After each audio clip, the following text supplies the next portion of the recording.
После разводот, родителите да ги гледаат децата заедно и со нив да поминуваат приближно исто време, бараат од Мегеш и Издруженијето Центар за рамноправно родителство. Исклучок да биде доколку едниот родител се изјасни дека не сака или пак не е подобен да се грижи за детето.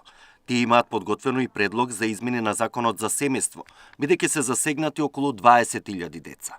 Детето колку што е помало, да, поради природни причини треба да биде повеќе со мајката, меѓутоа како детето расте, времето да се израмнува и таму некаде на предшколска возраст да дојдеме до ситуација каде што родителите ги поминуваат еднакво или приближно еднакво време со децата. Според психијатрите при разводот, поради нарушениот однос меѓу партнерите, жртви се децата, а тоа се одразува врз нивната психофизичка состојба. Според нашите сознанија, предучилишните деца и децата во адолесценција се под највисок ризик. Родителите треба да сватат дека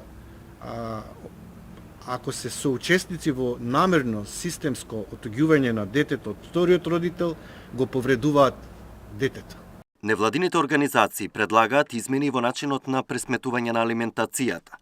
За да се случат долго бараните законски измени, ќе побараат поддршка од пратениците. Александар Динев, Сител телевизија.